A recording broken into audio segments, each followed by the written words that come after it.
Hello, good evening guys. आज एक और वीडियोज़ के साथ welcome to note knowledge in rural English classes. Guys, मैंने आपको इससे पहले वीडियोज़ में पढ़ाया है फ्यूचर कॉन्टिन्यूअस टेंस, भविष्यत अपूर्ण काल। इसमें ऑलरेडी पढ़ा चुका हूँ। इसकी डेफिनेशन क्या होती है, जैसे अब थोड़ा बता देता हूँ जल्दी में। द रनिंग, इस काल में किसी कार्य का भविष्य में जारी रहना पाया जाता है। ठीक है। आइडेंटिटी है हिंदी वाक्यों की मुख्य क्रिया के अंत में रहा होगा, रही होगी, रहे होंगे। फिर सामान्य नियम होता है इसमें, जनरल रूल जो है, यदि कर्ता आई हुई है फर्स्ट पर्सन है तो सेल बी, और you second person, he said है तो विल बी। ये मैं ऑलरेडी पढ़ा चुका हूँ, आप इससे डिटेल में आप इससे पहले वाली वीडियो में देख लेंगे। ठीक है। और इसके अफर्मेटिव सेंटेंसेस कैसे बनाते हैं। अफर्मेटिव सेंटेंस फॉर्मूला है, सबसे पहले सब्जेक्ट, उसके बाद will, shall plus be, M B first, I N G object. Example जैसे we shall be driving cycle this time tomorrow, हम कल इस समय साइकिल चला रहे होंगे, है ना, रहा होगा, रही होगी, रहे होंगे। तो इस प्रकार मैंने बहुत सारे सेंटेंसेस में बनाए हैं अफर्मेटिव सेंटेंसेस के। तो आज हम चलते हैं negative sentence, future continuous tense, rule number 2, negative sentence. Negative sentence अभी मैंने आपको जनरल रूल बताया इसका। यदि कर्ता ही, सी, इट, नाउन और यू हो तो विल बी, और आई और वी के साथ केवल आई और वी को अलग कर देंगे, यानी फर्स्ट पर्सन के साथ जो है सेल बी, और बाकी जितने भी होते हैं यहाँ पर लिख देता हूँ मैं, ही, सी, इट, दे, नाउन और यू, इन सब के साथ जो है will be, W I W, A helping verb है। ओके। और मुख्य क्रिया की आईएनजी फॉर्म का प्रयोग करते हैं, M B first plus ING. Okay, ध्यान रहे। तो चलिए रूल नंबर 2 में नेगेटिव सेंटेंस, सबसे पहले सब्जेक्ट का प्रयोग करेंगे, उसके बाद विल ऑब्लिक सेल, या तो विल या तो सेल कर्ता के अनुसार, प्लस नॉट बी, यानी will not be, shall not be, main verb की first form plus ING plus object. Okay. For example as, they will not be running fast, जैसे आपने हिंदी में बोला कि वे तेज नहीं दौड़ रहे होंगे। देखो मैंने भी इसकी आइडेंटिटी बताई ना कि रहा होगा, रहे होगी, रहे होंगे। दे विल नॉट तो क्या हो जाएगा, वे है तो दे के साथ आएगा विल नॉट बी। रनिंग मुख्य काम हो रहा है, आईएनजी फॉर्म फास्ट, वे तेज नहीं दौड़ रहे होंगे, they will not be running fast. Like this, we shall not be playing the game with them. देखो वी सेल नॉट, करता वी है इसलिए सेल आया, नॉट बी प्लेइंग, हम नहीं खेल रहे होंगे, द गेम खेल, विद देम, हम उनके साथ खेल नहीं खेल रहे होंगे। ठीक है।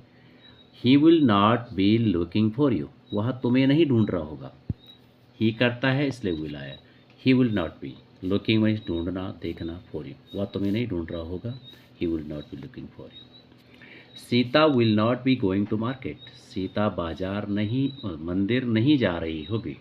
तो सीता है, थर्ड पर्सन है, नाउन है, और विल नॉट भी आएगा, गोइंग टू टेम्पल, सीता मंदिर नहीं जा रही होगी। ओके। इस प्रकार बहुत सारे वाक्य आते हैं। Rule number 3, interrogative sentence. अब इंट्रोगेटिव सेंटेंस में क्या होता है, प्रश्नवाचक वाक्य है। इंट्रोगेटिव ये दो प्रकार के होते हैं, मैंने आपको ऑलरेडी बता चुका हूँ। एक क्या से शुरू होने वाले वाक्य हैं, जिन वाक्यों के शुरू में क्या होता है, यानी आप इस तरह भी कह सकते हैं कि वे वाक्य, वे प्रश्नवाचक वाक्य जिनका जवाब हम हाँ ना में दे सकते हैं। तो ऐसे वाक्यों को जब हम ट्रांसलेट करते हैं तो उस टेंस की जो भी हेल्पिंग वर्ब होती है वो वाक्य के शुरू में आ जाती है। जैसे आप यहाँ पर देख सकते हैं, पहले फॉर्मूला देखेंगे, नीचे मैंने वाक्य पहले बना दिया।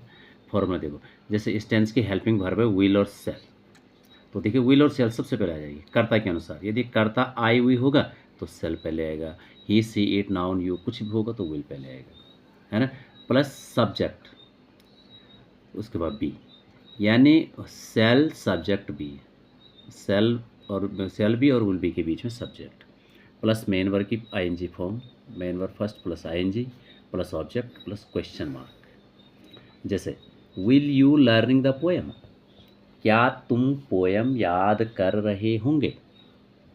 आपने कहा यस, या आपने कहा नो, है ना, हाना में जवाब मिल गया ना। तो क्या से शुरू होने वाला में होता है, तो यहाँ पर जो है विल अपना काम भी कर रहा है, गागेगी का भी काम कर रहा है, हेल्पिंग पर टेंस भी दिखा रहा है और क्या भी दिखा रहा है। तो will you learning the poem, will she be eating the food this time, क्या वह इस समय खाना खा रही होगी? तो सी है इसलिए will she be eating the food this time? क्या वो इस समय खाना खा रही होगी? Shall we driving cycle tomorrow this time? Shall we driving, क्या हम चला रहे होंगे? शैल वी, यहाँ पे बी छोड़ दें मैं, be, shall we be driving cycle tomorrow this time? क्या हम कल इस समय साइकिल चला रहे होंगे? ओके, क्या वे जा रहे होंगे, क्या वे आ रहे होंगे, क्या वे खा रहे होंगे, कुछ भी, तो इस तरह से बनाएंगे। Okay. Rule number 4, interrogative sentence once again. तो इंट्रोगेटिव सेंटेंस प्रश्नवाचक वाक्य, इसमें क्या बोला मैंने? जब क्यू डब्ल्यू हिंदी वाक्यों के बीच में हो। क्यू डब्ल्यू प्रश्नसूचक शब्द, और प्रश्नसूचक शब्द सब जानते हैं, हु, वाई, व्हेन, वेयर, है ना, व्हेन।